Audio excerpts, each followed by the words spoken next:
Charlie. And if so people saw boa break Kofi.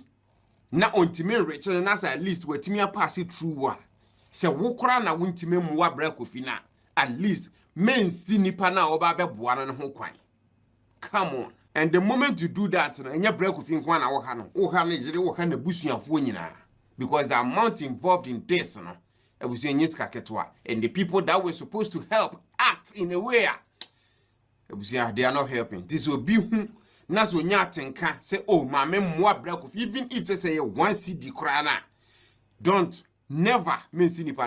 Boss, yeah, Miss Rowe, you're from a semi old man, as I can help you. It's in Kamesra Quankakana. Again, I'm sorry, not this time. Free AM Home Care and Nursing Home. No more sure I will form out in your quine would do mine. Where home care and nursing services, elderly day care, medication management, dementia, and Alzheimer care, physiotherapy services, post-surgery care, illness recovery care. Nina say, Ubush and Ibuka be our choir Sabian Yina Befi. No free AM Home Care and Nursing Home for ya 24/7. One more Crono, a crowd of us who have no more entertaining. No one's one acquire Juma. And your AM Home Care and Nursing Home, Sabina me pay. Ubut me crop bush for Cratcher Waum. AM Home Care and Nursing Home, our fan call Accra and Saum Road. From 0540 344 837 and 0207 859995. Boss, wait a minute, Dawasepa, what's my breast? AM Home Care and Nursing Home. Comfort, compassion, and caring home. Abusem wakwaba ede batu maji isu meso se ene di decline woni mi ebia subscribe my page we na fe mi Adoma no so sa no upload bia to mu ahunsa ebetimi aka na abusem be na kakra ni na ye bra Kofi Adoma nwani ne ho nsensem beto media no so ene Ghana fo ya kan nsem ni yie pa abusem me kanfo AM Home Care and Nursing Home ede amaw wo na na bi wo ho wo maame bi wo papa bi wo fa bi a wo yare ana wa kwayare sabia na ne ho ato no ene yi na befie wo so beto yare hwe no so ni ebra no bra na dua ne diem ne exercise bi a wo so ye ne nyina hia bra ne adaje wo so wo tena ne ho na wo hwe se so adaje ni wo sa enu nti wo po bi mo na so mu na wa ye sa adwuma na ma wo so wetimi anya kwan akọ peska de aba AM Home Care and Nursing Home e wo ho so be de sa adwuma ne de ama e bi nso a na wo de ne wo so wo de ne ko home bi na a doctor fo na nurse fo nya ne ho adaje ne tena se e bon komodiji na ne nyina AM Home Care and Nursing Home e wo ho so be say adwuma ni na e de ama omubutu ofanko Accra e ho e na wo mo number e ne go screen no ase no fa na ne omotwetwe nkomo no metimi aboa ama wetimi ahwe wo yarefo ne kama ama wasom etimi adwo afei be kwa e fa so ma na kwa hye okuhye e bae ahyase no edi kan beto media no so abra is sister dream lady e ko make post bia na wo kyerese o kan Kofi Adoma ho e wo mpaibom e wo amaninya ato no ne se etu akwakobo nani na asemi beto ho dream lady breaking news no na Ghana fo eso nsem na di say boom afi na obia ka asem no se ni wonim ebi kra che se dream lady wesu so aka asem na emum gunpowder bi keke ne petin ne gu ne ni nyese ya boni tu ye boni tu ne ni asenke wonte ase ye ne ne ka asem na ase ne yenim no kosi se na yiri akasa ba abonten e be kire nsem no mu bebi asem ni free en bebi asem no akwakodura free na Ghana fo se oh ene se asem ni se ne te nyine hu se ene Kofi wede amia pa afei na ye sre empire edema Kofi Adoma se nyame wu ne mobo na wonye no ekoba ase sika na wo mo hwehwe no na sika emu oduru ye kra ema Ibrahim Mahama mu nyina edimpie mo mo kire se ono so Kofi Adoma woni emwa na sabre mprempre ni ababetom edi film Magraheb akachi ye na enim se na Magraheb nso oni Kofi Adoma omontem esie fefa asem ne sie kra pono na Magraheb ewo hobi na Magraheb kire se free se asem no esi ye Dormahene na ono to onsa de free Kofi Adoma woni se wo ye program enu nti omra no befa coverage ni man no besi nne omonte Dormahene ne nka omonka ho hwehwe ne mu ma se Dormafo na fa strategy bi na so mu de fi angle we ba no mo so de angle fufa ba betak na so mo pese asem no ekoda din ya yenka ho hwe enu na Magraheb se da bi wonsom we oni nipa se ne Kofi Adoma woni aye adwuma ade asom Ghana asom emu nipa no se ebredu sei na so no so wakwa kohia anase ne ho akwa hiahia mu na wo se ye boa ne de a ontimi entra se enhwenhwe han onim se ne wo ye no Kofi Adoma ani anyi ho ne bo anyo so one no ansusu ho ono Magraheb na afri nipem na wo ye saade na ode website bi atodwa se ketwa bia ensu a walanche sa app no se kakra bia wo benye bia fatum na ye fa nkomboboa ye nwia Kofi Adoma ho na ebusua sei na Magraheb kire ensem num ene app na walanche no ode to dwa fai from Doma to break Kofi account always bia no more strategy time my brother Kofi yere ba be kan ho asem se ni na akoso Adoma omo si oh ye shutu no nani ma se nka wawu and enye sa na tie eye tuturo na egu nani to ne kura ni egbum se ne sa after the video ne buy no mo strategy akoye mema ye nka ho asem kura ebekwa akoda and then amavo ebre na hu videos no they were like say na happen ya na fe de na mo kan say no and then people started talking omo say amavo e kasa na then they switch strategy after the oba ni etua ne ka ntini say eska na etua ne so de bi kokosa na ho ya de. Always, they are trying to find ways and means to not take responsibility for what was done. And one thing I also blew up online, and the people kept asking me was, say, Oma who say Ibrahim Mahama, President Mahama, Ninuya Bema, Wabamua Babeboa, no kure womunye, yampa, time assembly drew Mr. Ibrahim Mahama and him no, out, or a che out. And I feel the honor so didn't moi a babeboy. But share online, now figures be a month for Bunumuko to a website and blogs, Binuma.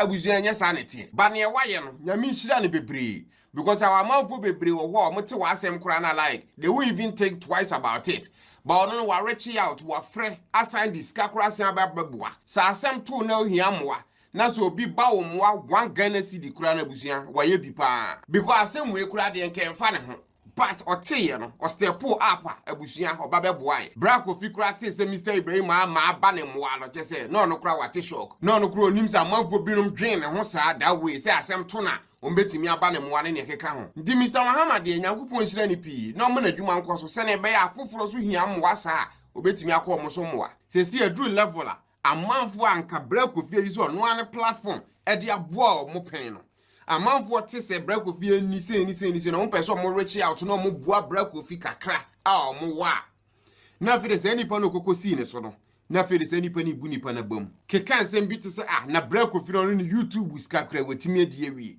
se nipa na opeso de ni sika kakra na wonya no be bua bra Kofi no ade se nipa no ni abusuafo and this is a personal bra Kofi using a platform they have on multiple occasions and natural se nipa binom you very ungrateful ankasa sign crack kaka ho say bra Kofi yere o ska na ska o no betim dia hwe no bra Kofi nipa na pa de o hwe all these things say na be ye nipa anko ba beboa no na se be pokora nsu ntomum Bill Gates billionaire our foundation amanfo tu eska tum no yusu se eska ni bi dia boa foforo gama nche ma hu ni video a or solicit for funds say na be dia obetime yusu se eska no de aboa ne nkrofo ne manfo se ko wiska Sebi, na kind of thing. Nana Sante and Cheney who is or solicited for funds to help rebuild Konfanochi Teaching Hospital.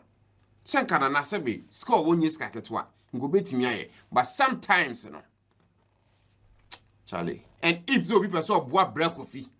Na ontime Rachel na at least wetimi pass it through wa. Se wokra na wontime mwa bra Kofi na at least men si nipa na oba be boa na ho kwan. Come on. And the moment you do that, and you break with one hour, na busuafo nyina because the amount involved in this, and the people that were supposed to help act in a way, they are not helping. This will be na so nyatenka say, oh, my mwa break with even if they say 1 CD krana, don't never mention nipa na ho kwan. And finally, for this video, me ama create a GoFundMe campaign. Because looking at the gravity of the situation and then the amount involved each time, Biana, I think say it's best. Say yeah online. Yeah, you share break videos, you hear my videos. Yeah, you need break with atinasem. Bia why video bia mo ni agye ho pen.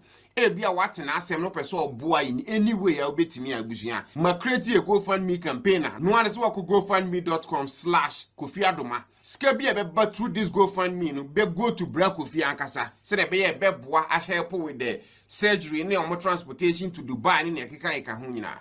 Ti abusia mesrɛ say kakra bia obetim bia no. Just YouTube description as well link in that on Facebook over through the description section of the video na link no and also in the comment section. Abusia kakra bia obetim bia no. Yen kyerɛ odon kyerɛ bra Kofi because why yet this for so many people. Abra woni momu wo ba bia we say me di kan ka kire bra Kofi say na mpese me ya obeka kire me say minyai and I know say right now no say he can't even work. He has been in the house for almost 2 months without going to work or employee. So many things are happening and I know that this help will go a very long way even though say no one kasa and asking for it directly because when it comes to bra Kofi He's one of the good, kind, genuine, and selfless people out there right now.